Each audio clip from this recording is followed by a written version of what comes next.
sommes réunis ce matin pour parler de la nouvelle vie du papier dans la presse. Et donc, je m'appelle Tanguy Demange et j'ai le plaisir d'être le rédacteur en chef de la correspondance de la presse. Avant d'évoquer cette renaissance avec nos 4 invités, il faut aussi avoir le courage de regarder la réalité en face. Et cette réalité, si on regarde les chiffres de la CPM, eh bien, elle n'est pas très drôle. Moi, je suis rédacteur en chef de la correspondance de la presse depuis 2012. Et je crois que depuis 15 ans, les volumes de distribution ont été divisés par 2. Dans le rapport pour le PLF 2026 du sénateur Laugier, dont on parle ce matin dans mon journal, on voit que le chiffre d'affaires de notre secteur a fondu de 43% depuis 20 ans. On est passé de 10 milliards d'euros à 6 milliards d'euros en valeur. Et puis, les chiffres de la CRDP, la commission du réseau dont parlait Marc Lémius dans la conférence précédente, on est sur des baisses annuelles de -5, -8% régulièrement. Et je ne parle pas de la publicité qui a migré chez les GAFA.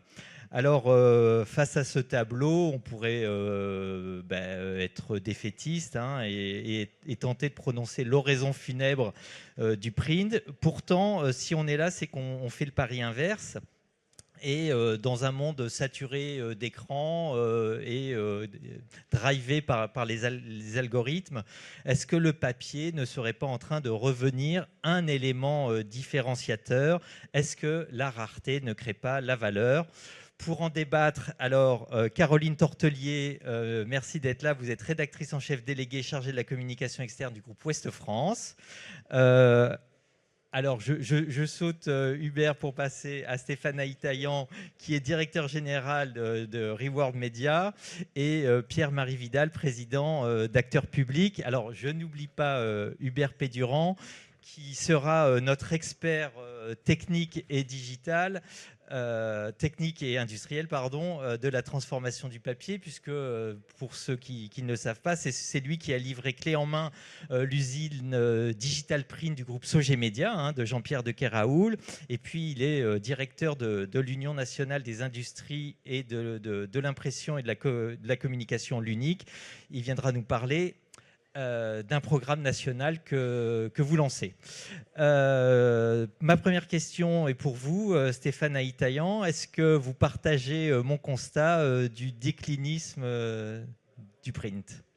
Alors, déjà, je corrige, je ne suis pas directeur général de Reward Media. Je ne vais pas avoir de problème par la suite. Je suis directeur exécutif chez Reward Media. Voilà, je m'occupe de plusieurs pôles. Le pôle infotainment avec la presse télévision, le pôle automobile, le pôle chasse et aussi la presse de luxe avec Icon et Grazia que l'on décline aussi à l'international. Alors c'est vrai que nous, on a beaucoup communiqué sur le retour du print puisqu'on a relancé Grazia cette année, après plusieurs années 100% digital. Avant de parler de la résurgence, quand même, je parle de la résilience quand même du print. J'ai bien entendu vos chiffres. Il se trouve qu'il y a quand même certaines familles qui résistent très très bien, quand même. Au gré aussi des augmentations de prix qu'on fait. Alors c'est vrai que on a des baisses de diffusion, mais on arrive quand même à maintenir des rentabilités assez importantes et des volumes finalement qui sont assez solides. Un magazine comme Autoplus aujourd'hui, Autoplus est un hebdomadaire qui ne parle que d'automobile. C'est un magazine aujourd'hui qui vend encore 170 000 exemplaires par semaine à 2,50 €. Donc on peut se dire qu'il y a beaucoup de médias, d'autres médias, qui envieraient aussi ce type d'audience. Et finalement, c'est le print aujourd'hui, on peut le dire, qui est le média le plus engageant de tous. Parce que laisser un clic ou un like sur les réseaux sociaux, c'est une chose. Aller en kiosque, trouver un marchand de journaux, trouver le magazine, mettre 2,50 €, ça c'est un acte extrêmement engageant. Donc on a un média qui est quand même résilient et engageant. Donc ça c'est important quand même de le rappeler. Alors c'est vrai que la presse télé par exemple résiste très très bien aujourd'hui. Les hebdomadaires en général qui sont déjà installés résistent très très bien. Il y a un réflexe du réachat qui est très très fort. La presse maintenant dont on va parler, c'est la presse de luxe. Alors pourquoi avoir relancé le print de Grazia ? Parce qu'en fait, dans cet écosystème, on considère dans la presse de luxe que le print est le flagship de la marque, au même titre que les maisons de luxe ont des flagships. Et le fait de relancer en fait Grazia a redonné une forme d'autorité à l'ensemble de la marque dans tout l'écosystème, y compris dans les environnements digitaux, mais également, j'en parlais déjà hier, dans les environnements probablement IA, qui valorisent extrêmement fortement la réputation globale de la marque. Donc c'est l'ensemble de l'écosystème qui profite du lancement ou du relancement du print. Alors c'est vrai qu'on ne fait pas, en l'occurrence on a lancé en 2009 Grazia déjà sous l'ère Mondadori. À cette époque c'était un hebdomadaire, donc c'était un magazine de flux, un magazine d'actualité. Clairement aujourd'hui Grazia, ça ne peut plus être un hebdomadaire. Donc on en a fait un véritable événement et on le conçoit comme tel. Le print est devenu un événement de l'écosystème, 2 fois par an, mais un magazine sur lequel on travaille énormément, à la fois éditorialement, mais même industriellement. On en a fait même, comme on l'a communiqué, une forme de déclaration d'amour pour le print qui exploite toutes les capacités créatives du papier, ce que ne peut pas faire le digital. On ne peut pas faire de poster XXL pour un annonceur, on ne peut pas faire des matières différentes. On joue sur l'ensemble des critères qui peuvent jouer autour du papier et on le valorise auprès des annonceurs en disant voilà, nous, on pense d'abord la première expérience, elle est pour nos lectrices, on veut qu'elle soit unique, limite sensorielle, grâce au papier. Et ça, vous pouvez l'avoir nulle part ailleurs. Qu'est-ce que fait l'annonceur ? Il se dit moi-même, pour ma marque, je voudrais exploiter ces capacités du papier. Et c'est comme ça que le papier redevient en fait un élément important, encore une fois, dans des conditions qui sont totalement différentes d'il y a 15 ans, mais ça redevient un élément qui est parfois, pour certaines marques, dans certains contextes, un élément fort de notre écosystème. Est-ce que vous vous souvenez du moment où vous vous étiez dit bon, il faut arrêter le papier sur Grazia, en tout cas sur l'hebdomadaire, et le moment où, en étant tout digital, vous vous êtes dit non, en fait, il faut retrouver ce lien avec la lectrice dans les kiosques Oui, alors l'arrêt en fait, du papier a été un peu contraint parce qu'il y a le Covid et que Grazia, c'est un modèle quand même qui est très publicitaire. À ce moment-là, vous perdez une ressource du jour au lendemain et c'est très difficile d'aller à l'encontre de ça. Ensuite, la question qu'on s'est posée, c'est clairement la périodicité. Et se dire, est-ce qu'on retourne en hebdomadaire ? Et clairement, les conditions ne sont pas aujourd'hui, les conditions du marché publicitaire ne sont pas telles qu'on pourrait avoir des ressources suffisantes en face. En revanche, oui, le déclic, c'est de se dire, on a besoin d'un point d'ancrage, de réancrer à la fois le positionnement, les valeurs, le ton que vous pouvez déployer grâce au print, grâce à des articles longs, grâce à des photographes, l'image que vous déployez grâce au print, et que vous avez plus de mal à déployer sur une marque qui serait 100% digitale. Pourquoi ? Parce que l'audience est extrêmement fragmentée, parce que les formats sont fragmentés, parce que vous répondez à des contraintes type SEO qui ne vous permettent pas logiquement d'avoir un ton qui soit très riche. Donc c'est pour revenir à ça qu'on a fait du print, c'est pour réaffirmer l'ensemble de ces valeurs de la marque, parce qu'on sentait que sur le digital, ça se perdait. Caroline, Stéphane va vous donner le micro. Alors, Ouest France, bien sûr, c'est le premier quotidien en France. On est encore à 600 000 exemplaires par jour. Et si on rajoute les journaux de Loire, c'est encore plus.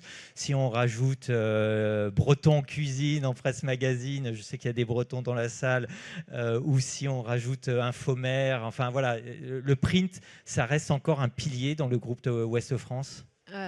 Définitivement, ça l'est, en effet. C'est un support qui est historique. Ça fait 80 ans, plus de 80 ans qu'on est sur le papier.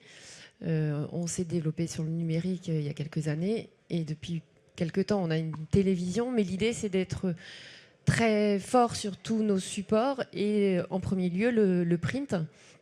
Vous parliez de retour. Moi, j'ai pas l'impression qu'on a un retour vers le print. Nous, on ne l'a jamais abandonné. Et l'idée, c'est vraiment surtout pas de l'enterrer, à plusieurs titres, pour des raisons économiques. Notre modèle économique est fortement basé sur un portefeuille d'abonnés qui est très très fort à Ouest France.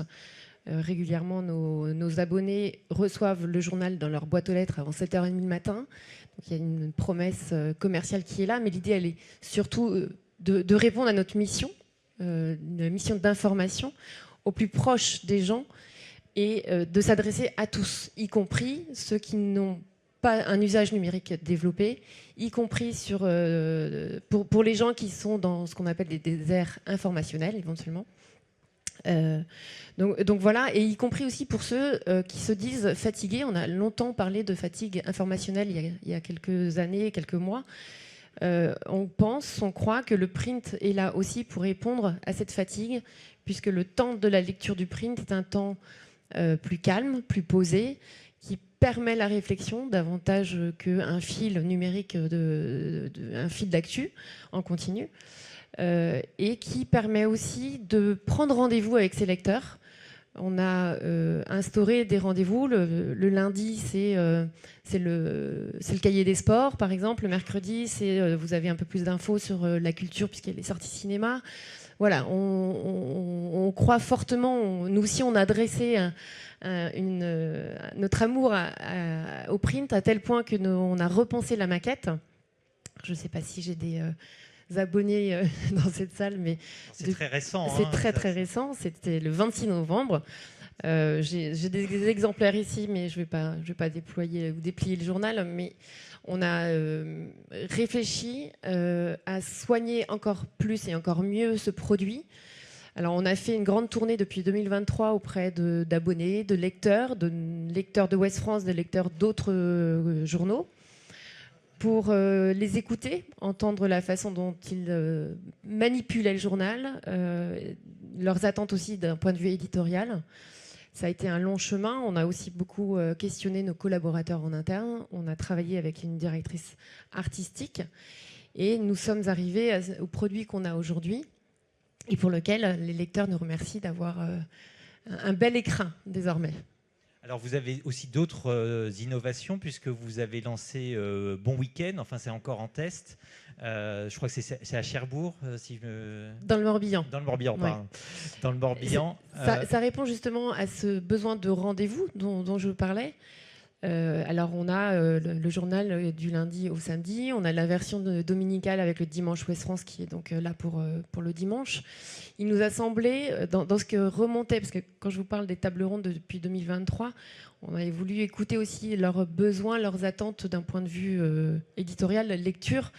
Et il nous a semblé percevoir qu'il manquait un rendez-vous de loisirs, quelque chose qui permette dès la fin de la semaine de se projeter sur le week-end, parce que l'information c'est aussi ça, c'est aussi offrir des moments de détente aussi à nos lecteurs, c'est offrir de l'information qui n'est pas que anxiogène, et donc effectivement on a lancé depuis le printemps dernier dans le Morbihan uniquement dans un premier temps, parce que c'est assez coûteux quand même, un supplément de plusieurs pages sur les sorties du week-end au plus proche des Morbihanais.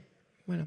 Donc on est encore en phase de test, il semble qu'il y ait des ajustements à faire, mais c'est un produit qui a un bon accueil, et c'est encore une fois effectivement la volonté d'être physiquement dans les mains de chacun ou de chacune. Vous auriez pu faire une appli, vous auriez pu développer une appli géolocalisée sur les sorties, des choses comme ça. Pourquoi avoir choisi le papier justement ?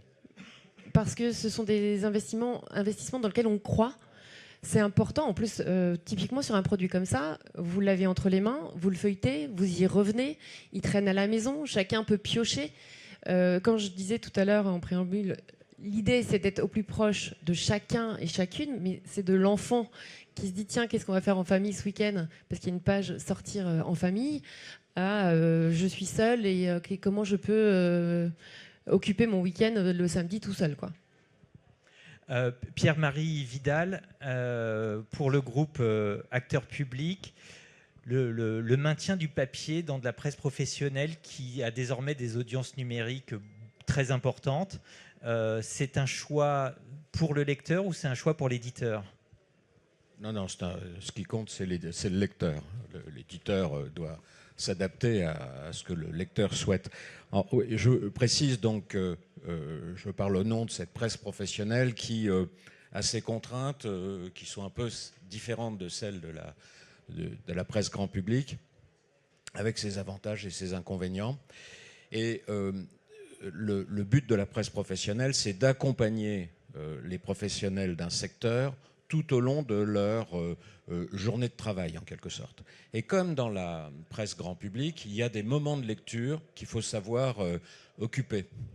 Alors, effectivement, on a dans la presse professionnelle, mais dans la presse grand public aussi, des audiences numériques fortes. Pour donner un exemple et que vous, illustrer le propos et que vous compreniez l'équilibre, un site comme acteurpublic.com, c'est 1 million de visiteurs uniques par mois, et on tire un magazine à 15 000 exemplaires tous les 2 mois.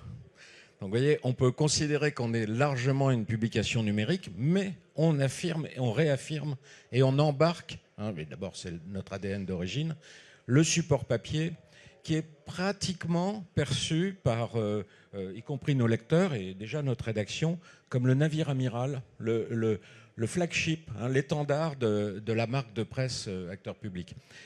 Et alors la première des choses, c'est que pour la renaissance, il faut déjà avoir travaillé la préservation du titre. Nous, on a pris une option qui n'est pas facile à prendre dans d'autres secteurs parce que le prix des abonnements ne le permet peut-être pas.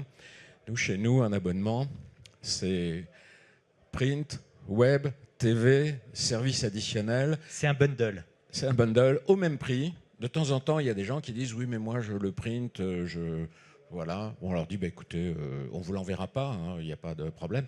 Mais c'est le même prix. Donc, en général, les gens prennent le print aussi. Donc, la première des choses, c'est quand même de ne pas oublier le print dans l'offre et de lui faire jouer un rôle important. Ensuite, comme mes confrères, on pratique, on donne au print une importance complémentaire à ce qu'on offre aux lecteurs par ailleurs. On parlait d'événementiel, pas pour tout le monde, mais vous voyez, il y a le Salon des maires, il y a eu, c'était il y a 15 jours, 3 semaines, eh bien évidemment, on a fait une et un dossier sur le sujet des maires, une diffusion très qualifiée à ce moment-là. Et un des problèmes sur lesquels, si on veut travailler la renaissance du print, c'est d'abord les efforts qu'on doit mettre dans la qualité de ce que ça propose et tout, on en a parlé, moi je pourrais vous en reparler, mais c'est surtout de trouver des modes de diffusion alternatifs, car quand on est aussi en kiosque, mais le kiosque s'essouffle quand même, et il faut trouver les moyens d'aller chercher le lecteur professionnel, c'est plus facile, mais le lecteur au moment où il se trouve et à un moment donné avec le sujet qui lui va bien. On a un autre titre dans le groupe qu'on diffuse par exemple, qui s'adresse au cadre supérieur des collectivités, qu'on diffuse dans les salons grands voyageurs de la SNCF. Donc on se met à l'endroit où la main du lecteur pourrait rencontrer le papier. Je veux dire, il n'y a pas de recette miracle, c'est une attention permanente au marché. Donc vous me demandiez si c'est l'éditeur ou le lecteur, c'est le lecteur. Voilà. Alors on voit bien l'aspect statutaire du papier. Est-ce que pour autant ça reste rentable, Stéphane? Est-ce que quand vous lancez un titre, quand vous lancez Grazia, quand vous lancez Icon, est-ce que c'est rentable? Alors oui, chez Reworld, on n'a pas de magazines qui ne sont pas rentables, sinon ils s'arrêtent. Donc le principe est simple. On fait en sorte, encore une fois, en 2009, en l'occurrence quand on a lancé Grazia, c'était un hebdomadaire, on avait de l'ordre de 75 journalistes dans la rédaction. Donc on avait beaucoup de monde. En tout cas aujourd'hui, cet effectif-là ne serait pas tenable. Donc on a d'autres types d'organisations qui sont beaucoup plus lean, beaucoup plus optimisées. On travaille de manière différente sans pour autant avoir des magazines qui ont baissé de qualité. Parce que clairement, Icon, par exemple, après Icon et Grazia, c'est 2 exemples particuliers parce qu'on s'appuie sur un réseau international. Ce sont des marques qu'on a rachetées il y a 2 ans et demi. Donc ils sont basés à Milan.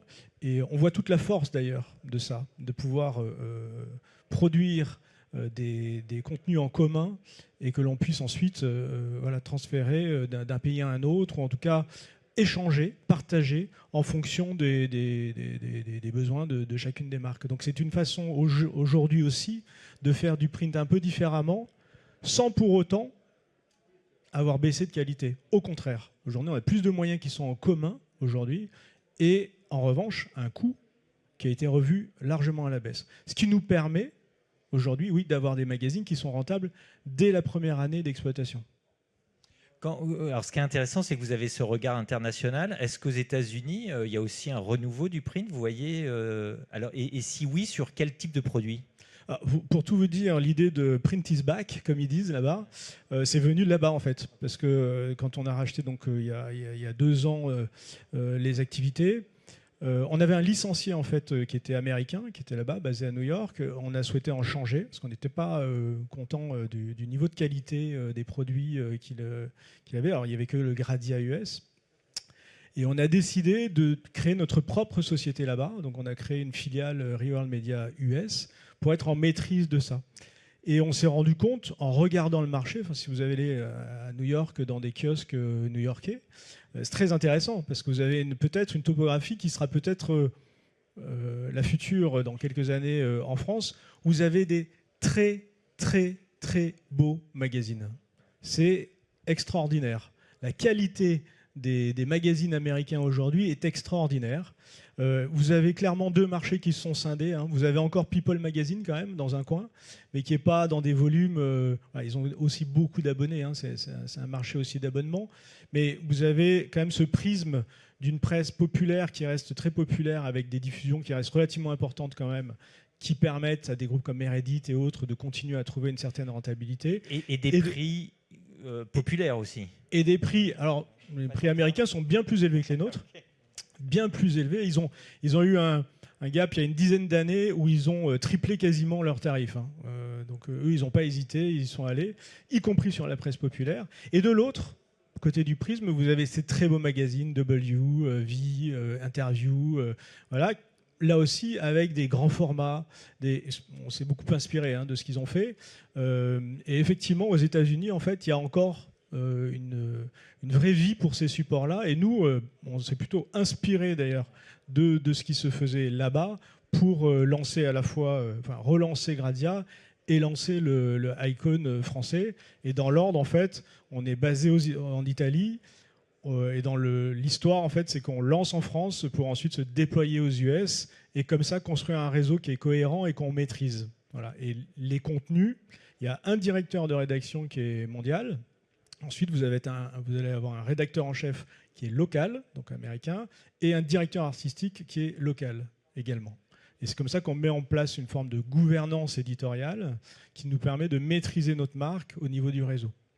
Et alors, je reviens sur le prix. Là, sur ces MOOC, si on peut les appeler un peu comme ça, on est sur des prix parfois très élevés. On est à 15 €, par exemple, en France. Ou... Alors, c'est pas du MOOC, on est quand même, on reste des magazines. Okay. Ouais, on reste des magazines. Donc, on est à 6,90 € pour Gradia, 7,90 € pour Icon en France. C'est vrai qu'aux États-Unis, parce que New York, on est à 15 $. Voilà. Mais les magazines sont... ces magazines-là, en fait, sont dans les 15 $. Après, en France, on fait du MOOC, qui a aussi, on parle du print, là aussi dans du MOOC, et où on trouve aussi des très belles rentabilités sur du MOOC, et effectivement, on est plutôt à 15 €. Voilà, où là, on rebondit plutôt sur des passions fortes. Donc, typiquement, nous, les MOOC, où est-ce que ça fonctionne? Ça fonctionne dans l'automobile, et plutôt des marques comme Sport Auto, où il y a des passions effectivement très, très, très importantes. Et là, on voit que 15 €, finalement, c'est un prix qui peut être acceptable pour le lecteur. Oui. En print. Caroline, à l'inverse, vous, Ouest France, vous êtes vos lecteurs sont très, très sensibles au prix. Une augmentation de 5 centimes, ça ne se décide pas comme ça. Voilà. Est-ce que pour autant... parce qu'il faut quand même parler d'Ouest France, dont j'allais dire l'événement de l'année, c'est le lancement de Novo 19, sa chaîne de télé. Donc c'est des investissements très importants, en dizaines de millions d'euros. Est-ce que chez Ouest France, il y a des arbitrages entre l'audiovisuel ou le maintien du print, la rénovation d'une rotative? Comment ça se passe et comment vous maintenez un prix populaire? Alors, plusieurs questions. Sur les investissements, en fait, on essaye d'être à portefeuille équivalent entre les différents supports. Si on regarde l'année 2025, qui n'est pas complètement terminée, mais elle commence à être un peu derrière nous, on a donc une nouvelle maquette pour le print. On a investi aussi des développements sur le numérique avec une nouvelle application. Et effectivement, on a lancé une télévision.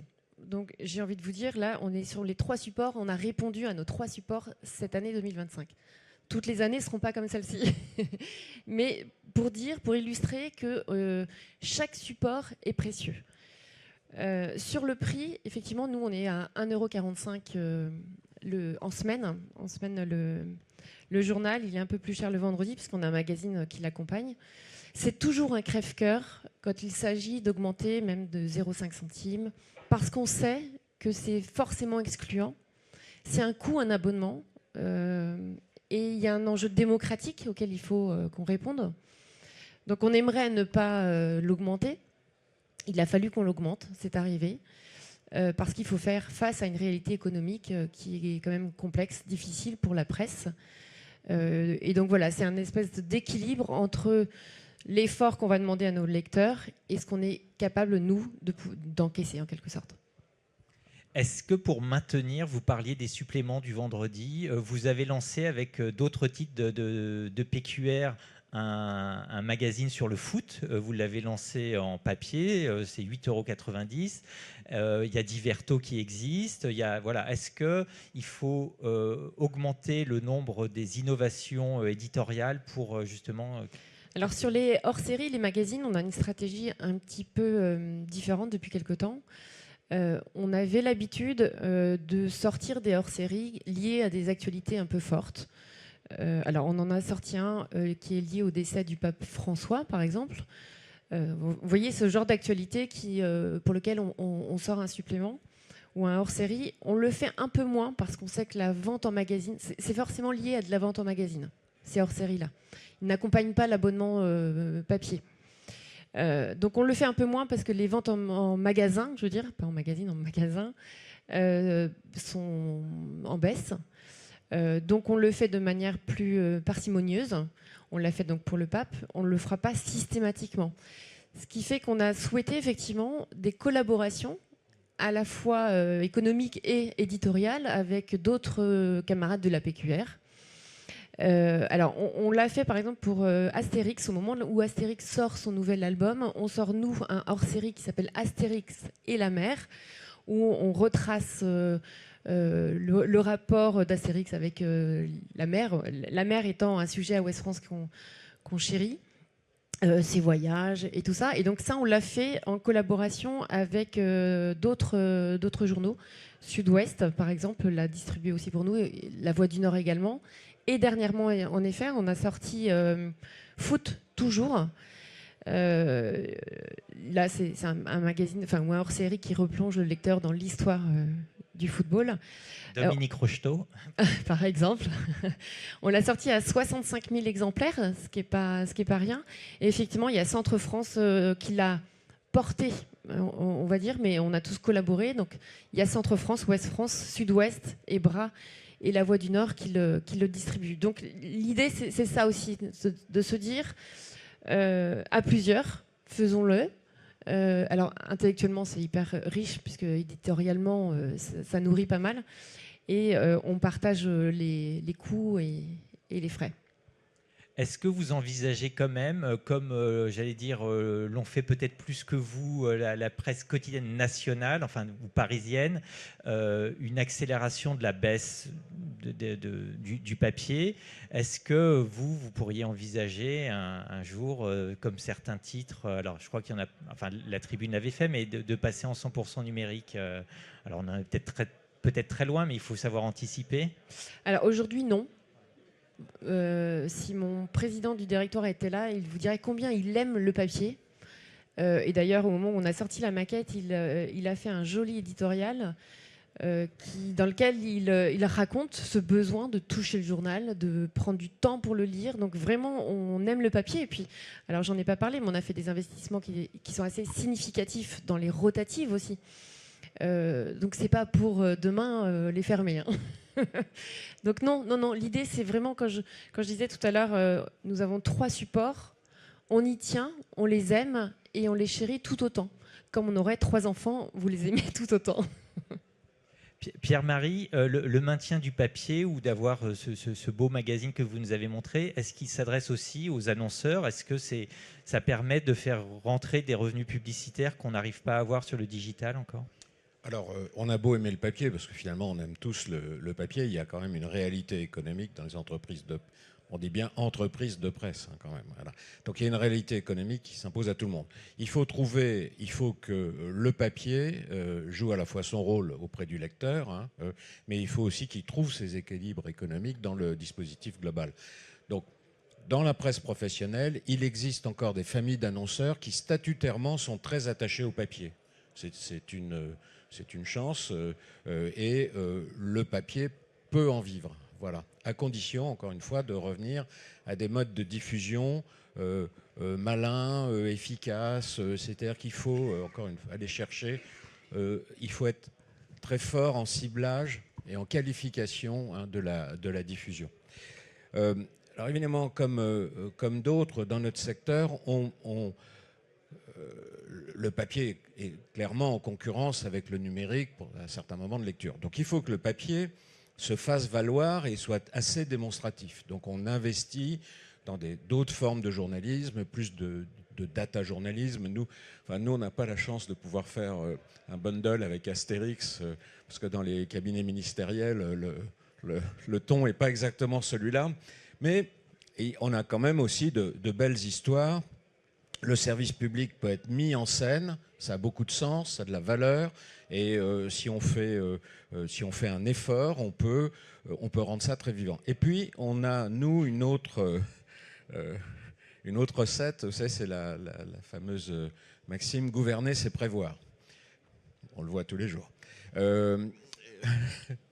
Et alors, l'idée, c'est de faire jouer au papier ce rôle dans la prospective. Hein, en se disant, puisque je cherche à meubler un autre moment de lecture, je vais apporter à mon lecteur ce que le print ne lui donnera pas la possibilité de faire, c'est-à-dire un peu de projection, d'analyse de la situation. Donc il faut de la data, de la donnée, et ça doit être associé aussi à du serviciel. Nous, on a mis en place un modèle d'assistance par l'IA qui permet à nos lecteurs de rentrer dans des sujets de façon très amplifiée.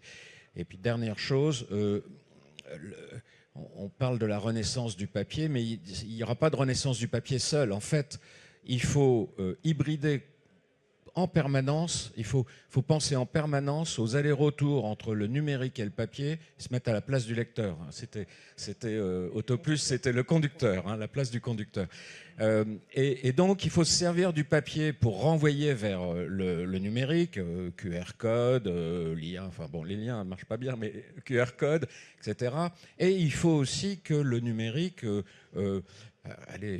mette en scène le rôle du papier. C'est-à-dire que vraiment, alors on a tous enterré cette histoire des rédactions séparées, hein, un peu ancienne, mais il faut que ça soit vécu comme ça par toutes les rédactions. Et les deux supports doivent s'auto-promouvoir, hein, dans des allers-retours permanents. Voilà. Et alors auprès des annonceurs, est-ce que c'est un support qu'ils vous demandent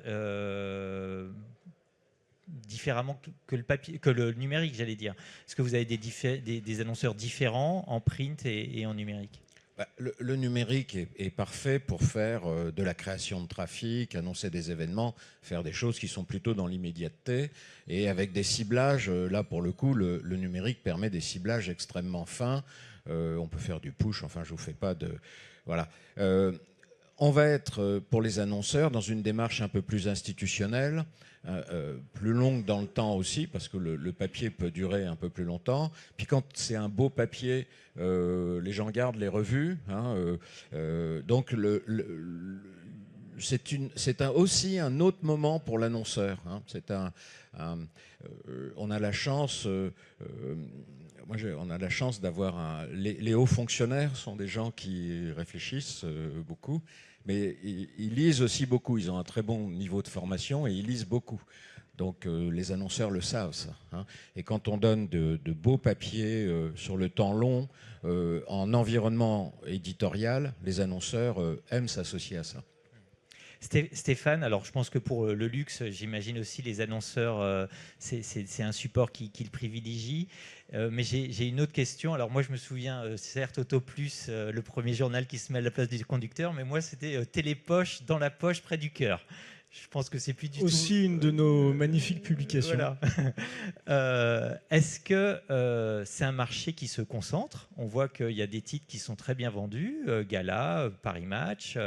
Est-ce que vous aviez fait une offre sur Le Revenu, qui était un journal papier, mais alors vous allez peut-être nous expliquer, c'était peut-être pas forcément le papier qui vous intéressait. Est-ce que vous êtes acteur de la consolidation du papier?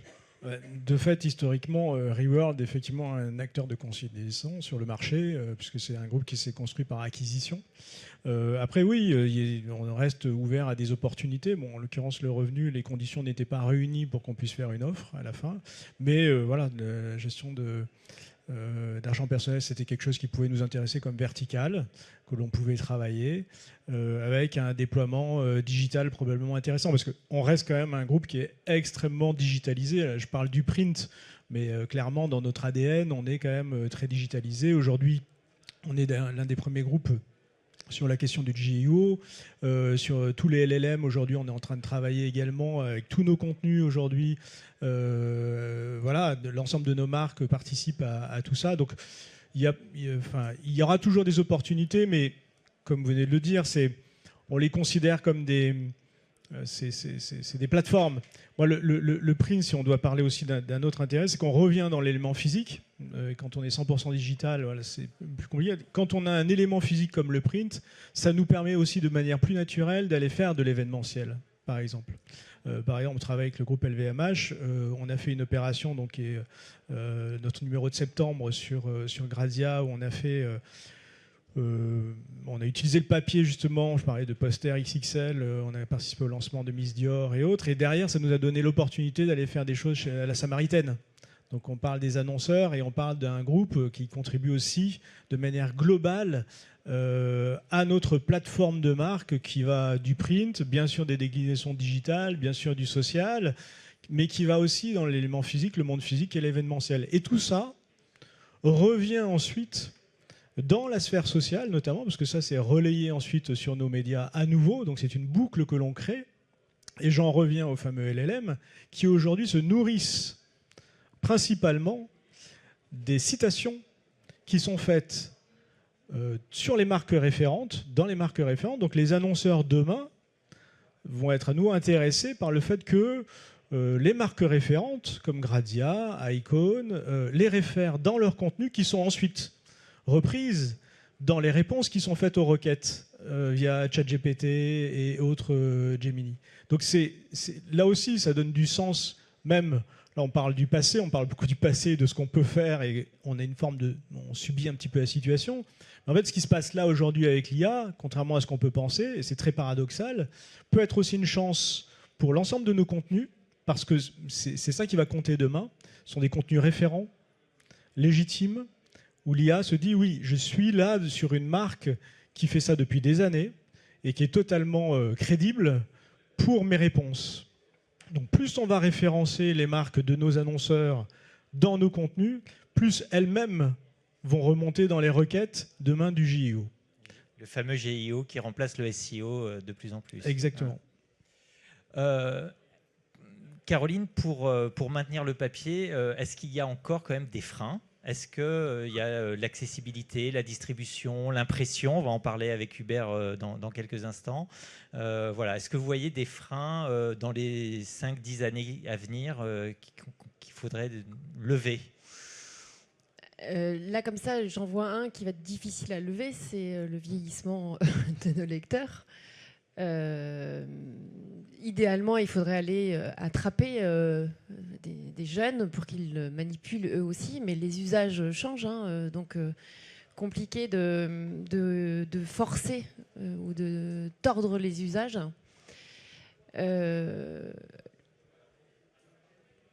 Vous avez votre propre canal de distribution, puisque vous avez votre réseau de portage. Vous avez vos propres imprimeries, donc vous maîtrisez aussi vos coûts. C'est ce que j'allais dire. Dans la mesure où on maîtrise le circuit de A à Z, pour l'instant, on s'en sort pas si mal. On est là, on est présent, on est dans les territoires, on distribue. Et à l'inverse, on on recense assez facilement les besoins puisque nos rédactions sont encore physiquement dans des villes. Donc la boucle, elle reste bien bouclée chez nous. Maintenant, on est tout à fait attentif aux nouveaux usages. Vous évoquiez tout à l'heure l'IA. Nous aussi, on est dans cette réflexion pour être toujours au plus près des usages de nos lecteurs, quel que soit leurs âges et quelles que soient leurs attentes. Donc il faut en fait que le lecteur trouve quelque chose de différenciant dans le print pour pouvoir continuer à le consulter. C'est Alors ça. moi, je rejoins ce que vous disiez tout à l'heure. Il faut que les supports se nourrissent entre eux. Ouais. Effectivement, les QR codes. Alors c'est la raison aussi pour laquelle on a repensé cette maquette avec une meilleure visibilité des QR codes. L'idée, c'est d'aller plus loin, d'offrir un moment de réflexion.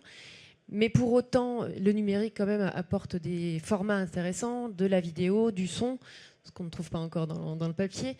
Donc l'idée, c'est ça, c'est de continuer ou de proposer de continuer l'expérience de la lecture autrement. Et à l'inverse, effectivement, que la plateforme numérique de Ouest France puisse ramener aussi vers du papier. Alors, tout à l'heure, j'évoquais les hors-séries. C'est aussi comme ça que sont pensés nos articles dans les hors-séries. Ils trouvent toujours une vie, à un moment ou un autre, sur la plateforme numérique. Alors, soit le papier en lui-même, soit il va être décliné en vidéo.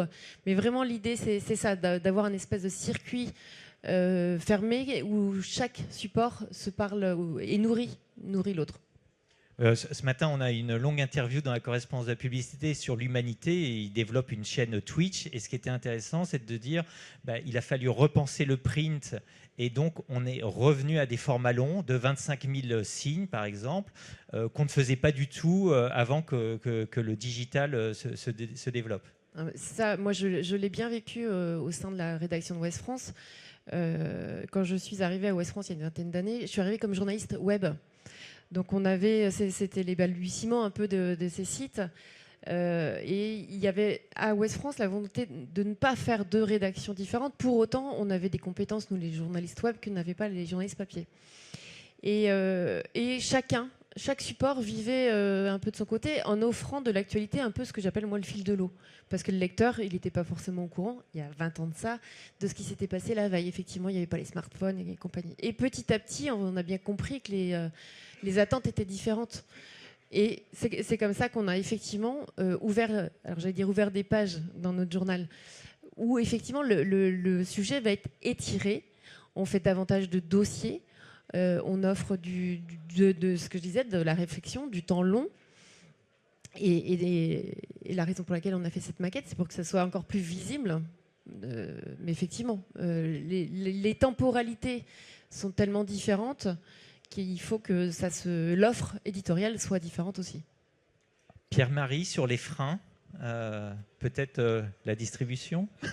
Oui, la distribution. Mais pour revenir sur ce que Caroline disait à l'instant, en fait, aujourd'hui, on est encore dans cette période, je ne vais pas dire facile, mais regardez, dans la salle ici, on est à peu près, enfin, je m'excuse auprès de ceux dont ce n'est pas le cas, mais on est à peu près tous des lecteurs papier natifs.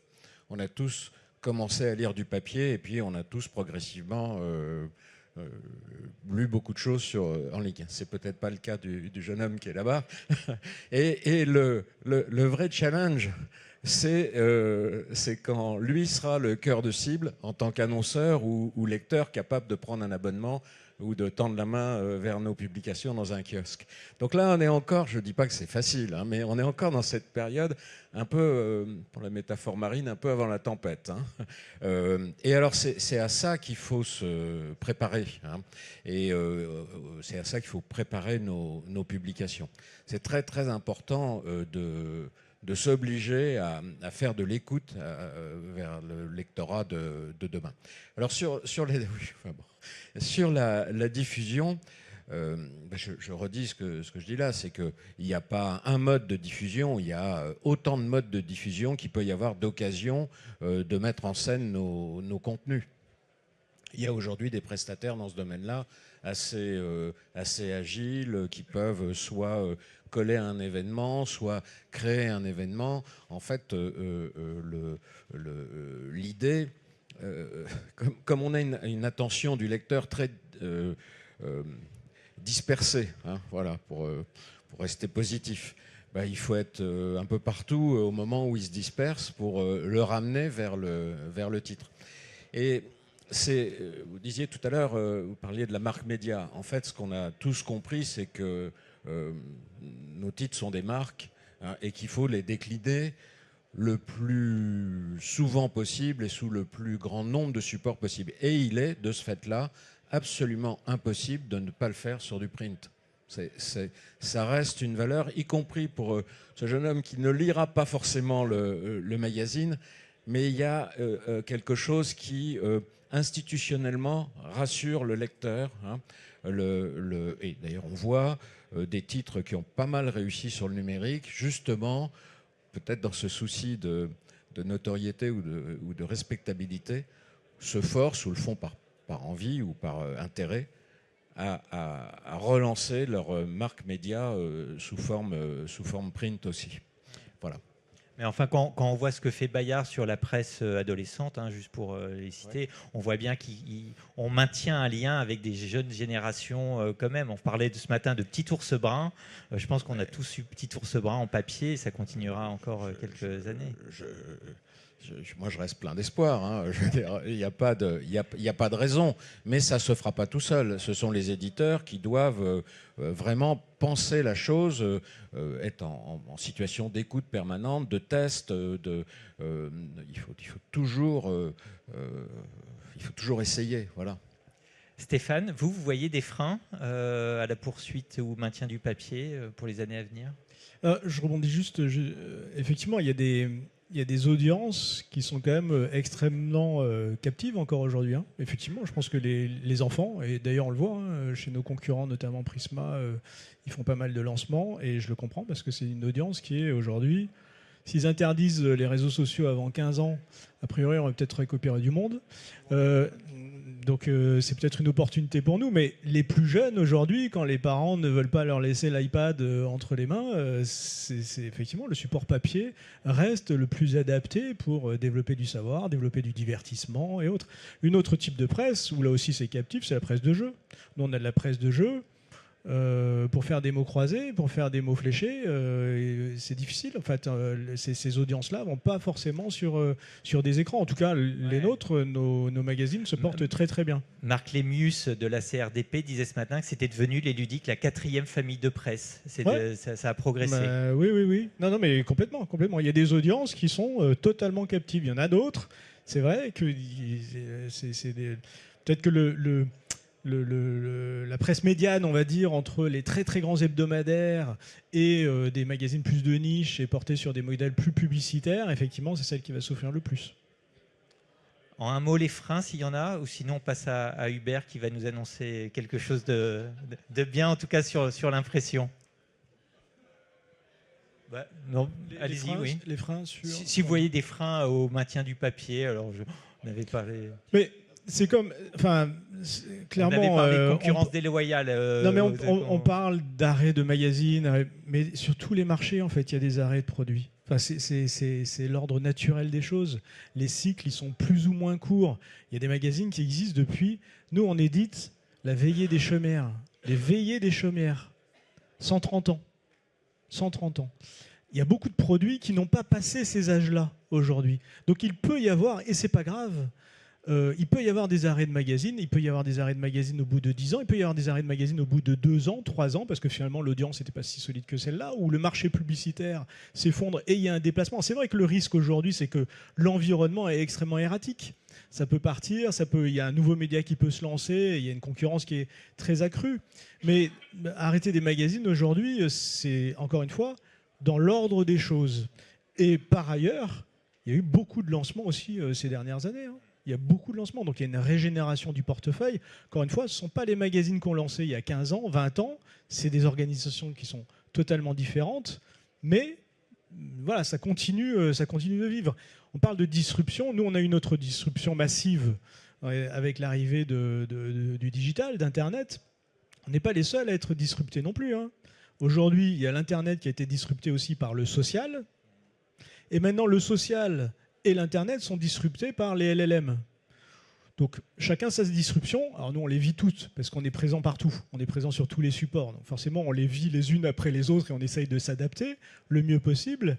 Mais voilà, chacun a eu sa disruption. La nôtre n'est pas la plus fatale à ce jour, à mon sens. Sur le long terme, celui qui est toujours là, c'est qui ? C'est le papier quand même. Hein. Et peut-être que les réseaux sociaux ont repris une partie de l'audience du web, hein, et même certainement. Le papier est toujours là, hein, c'est-à-dire qu'il reste quand même témoin de tout ce qui se passe auprès des lecteurs. Et c'est ancré dans l'imaginaire collectif, le papier. Et on a un soutien, puisque c'est aussi le sujet de cette manifestation, on a un autre soutien de poids qui, lui, va aussi assez bien, c'est le livre. Hein. Et c'est cette habitude de lecture, ce moment où on est prêt à porter plus d'attention à un sujet, plus longuement et de façon plus posée. C'est la frontière entre le livre et le print. Enfin, la presse est en train de se réduire un peu, hein, mais c'est sans doute aussi une des voies de renouveau de la presse magazine. Faire des choses de plus en plus belles. Bon, alors là, c'est un sujet que maîtrise parfaitement Hubert Péduran, le livre et la presse. Qu'est-ce que vous allez nous annoncer, Hubert, au nom de l'UNIC ? Je vais vous annoncer qu'il n'y a plus aucun frein au papier, que tout ce que vous avez rêvé, imaginé en numérique, vous pouvez le faire aujourd'hui sur le papier. Il faut juste oser le faire. Et en fait, vous me demandez de faire en 10 minutes un retour d'expérience de 30 ans. Et c'est un retour d'expérience qui est riche d'enseignements sur la performance de l'imprimeur au service de l'éditeur. Parce qu'on parle de l'avenir du print, mais on oublie une chose, c'est qu'il ne peut pas y avoir de print sans imprimeur. Caroline a la chance d'avoir une impression intégrée. C'est un groupe puissant. Notre branche, on ne peut pas en dire autant dans sa puissance. Et on est dans un secteur très capitalistique. Ça veut dire que pour vous dire ce que je vais vous dire là, il faut de l'argent, il faut des sous, et il faut surtout une vision, une stratégie, il faut y croire. Avant de vous parler du succès absolument inouï de Jean-Pierre de Keraoul avec son groupe de Sogé Média dans le Nord-Pas-de-Calais à Vennes-sur-Helpe, il y a des personnes que je voudrais saluer ici, qui dans mon parcours de vie industrielle ont été fondamentales. Et j'en vois une, j'espère qu'elle est encore là, Catherine Massabuo, du groupe Les Échos. Catherine, vous m'avez fait confiance dans le premier département de France qui a osé faire du journal à la personne en le personnalisant à l'île de la Réunion, qui souffrait d'un décalage de mise en vente de la PQN de 48 heures. Autant vous dire que le journal, quand il arrivait sur les étals des libraires et des kiosques, sentait la naphtaline. Et évidemment, les ventes ne pouvaient pas être à la hauteur de vos attentes en tant que groupe de presse. Mais néanmoins, nous avons eu de très très beaux succès grâce à l'innovation que notre industrie porte, avec non plus des rotatives qui sont centrées sur leur plieuse, avec un principe mécanique de reproduction à l'identique. Là, depuis 30 ans avec Catherine, mais également Le Monde, Le Figaro, et à l'époque, il y avait encore le broadsheet, Les Équipes, qui était en grand format, qui nous a donné du fil à retordre. Mais tous les jours, les lecteurs réunionnais, ils avaient la presse finalement quotidienne, et avec le Canard enchaîné hebdomadaire, 3 heures, selon le décalage horaire, en avance sur la France métropolitaine.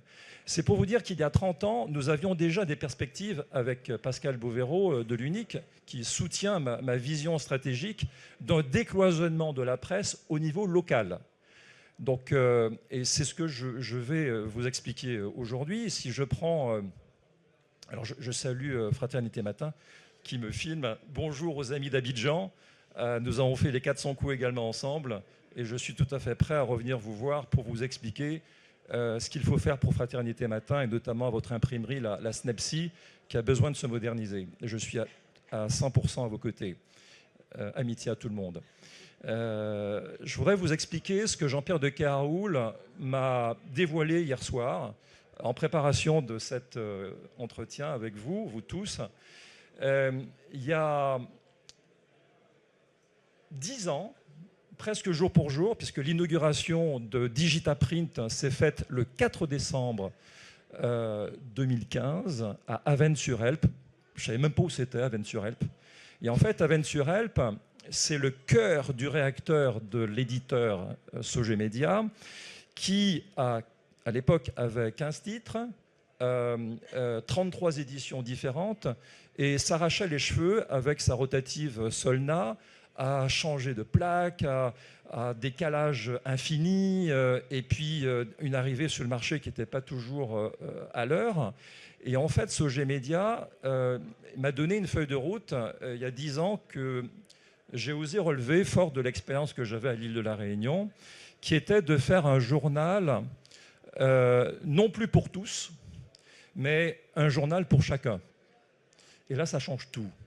Parce que les technologies aujourd'hui permettent de faire un journal ou un magazine ou une brochure pour chacun, au même prix, quasiment aujourd'hui de l'offset. Et c'est pour ça que nous lançons avec l'organisation patronale de l'UNIC ce nouvel opus Inigraph que j'avais créé il y a 20 ans puis 10 ans. On le relance aujourd'hui parce que dans son 3e volet, pour expliquer aux éditeurs, aux imprimeurs, que le problème d'il y a 30 ans, puis d'il y a 20 ans, puis d'il y a 10 ans, c'était pas tant l'outil, c'était le prix des encres. Et à force de discuter, d'expliquer et de dire que ce modèle de l'impression numérique et de ce que j'appelle le JALP, le journal à la personne, il ne peut pas se faire si on a un prix de consommable qui est trop élevé. Et les constructeurs ont énormément travaillé sur le sujet, et nous arrivons à des choses, un TCO, donc le coût complet d'un journal personnalisé, avec un contenu d'annonceurs par zone, par ville, par rue, ce qui redistribue complètement la donne sur l'impact de la publicité. Jean-Pierre de Keroul me disait hier qu'un journal, par exemple le Bonhomme Picard, à 8000 exemplaires, si vous sortez de la zone de chalandise de 20 km du lecteur, il s'en fout complètement d'une information trop généraliste. Et il a développé des abonnés en justement se recentrant sur une zone de chalandise très proche, en faisant du décrochage local, non seulement de contenu, puisque l'abonné, il va dire, moi je suis intéressé par le sport, pas ceci et par cela, je veux également mes relevés de bourse, etc. Tout ça, c'est du personnalisé, c'est du sur-mesure. Et Jean-Pierre de Keroul le fait depuis maintenant 10 ans, avec un retour d'expérience qui m'a absolument bluffé, parce que maintenant, chaque semaine, on parle de PHR. Pour un quotidien, la force de frappe d'une rotative offset, et ce sont des cathédrales, vous pensez bien que je les vénère, parce que c'est notre tissu industriel, c'est notre force, ce sont nos canons à longue portée. On a vraiment besoin de cette massification pour montrer la résilience du papier. Maintenant, ce que je voudrais apporter, c'est ce sur-mesure. C'est qu'en addition du digital, en addition de la massification, il y a un entre-deux qui est l'imprimé numérique, qui va s'adapter au local, qui va s'adapter au décrochage d'informations.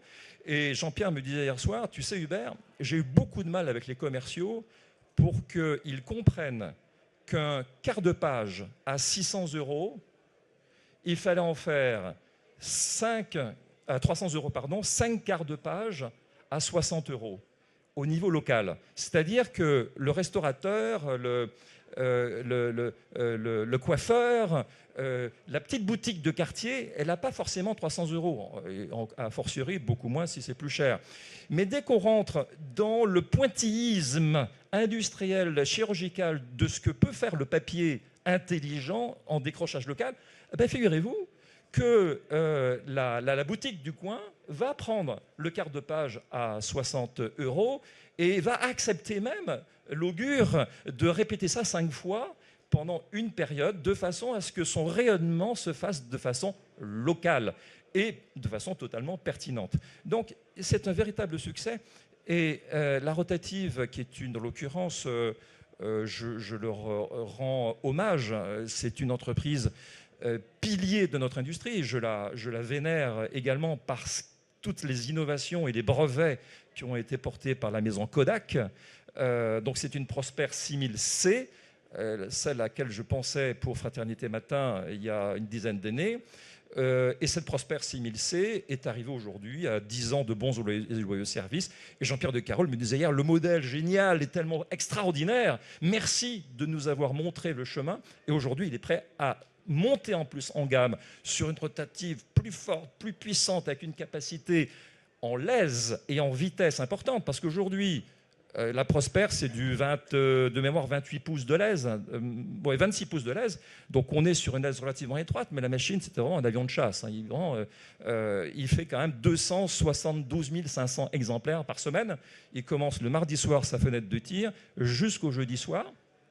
Et la machine répond parfaitement aux attentes. Et je vous parle de ça il y a 10 ans. Aujourd'hui, on est sur des machines qui peuvent monter jusqu'à plus de 80 pouces de lèse, c'est-à-dire près de 2,20 m de lèse, toujours à la même vitesse, 1000 pieds minutes, 300 mètres minutes si on convertit, avec une qualité qui est celle de l'offset. Donc ça veut dire qu'on peut parfaitement imaginer un modèle économique totalement hybride. Outre le fait que l'IA, maintenant, sur le papier, c'est plus un sujet, vous pouvez faire du pointillisme, de l'IA personnalisée, mettre aujourd'hui bonne fête Hubert, parce que c'est le 3 novembre, vous ne me l'avez pas souhaité, mais c'est pas grave. Le journal à la personne aurait pu le faire. Mais vous, il faut que vous nous disiez ce qu'il y a dans Inigraph, parce qu'il va falloir finir. Mais c'est ça, Inigraph. Inigraph, c'est d'aller à la rencontre de Caroline, c'est d'aller à la rencontre de Catherine, de tous les éditeurs, et de porter un message collectif de l'importance de ce tissu industriel que l'imprimeur, si vous voulez du print, si vous voulez encore du papier, vous avez besoin d'imprimeur. Donc l'imprimeur, il doit s'adapter à son monde, il doit évoluer, il doit se moderniser. Donc dans cette affaire-là, je suis porteur d'un message d'industrie, un message de résilience de l'imprimeur qui a besoin, qui est là au service de l'éditeur, pour lui expliquer qu'on peut créer des éditions sur mesure sans arrêter les machines, sans gâche papier, sans plaques, sans produits chimiques. On est dans une économie, quelque part, du papier version Inigraph. Donc le 3e opus, il commence aujourd'hui. Je suis à votre disposition pour aller vers vous et vous expliquer, en fonction de votre volumétrie et de cette nouvelle approche d'avoir sur le décrochage local, qu'est-ce qu'on peut en faire, qu'est-ce qu'on peut en tirer. Je serais tenté de vous dire, grâce au papier, tout est redevenu possible. Eh bien, écoutez, merci beaucoup. Je crois que Saint-Hubert, c'est le patron des chasseurs. Donc, voilà, vous êtes la cible de Hubert pour Inigraph. Merci de nous avoir suivis. Et puis, je crois qu'il y a le déjeuner diffusion qui va commencer pour ceux qui y vont. Merci à toutes les 4.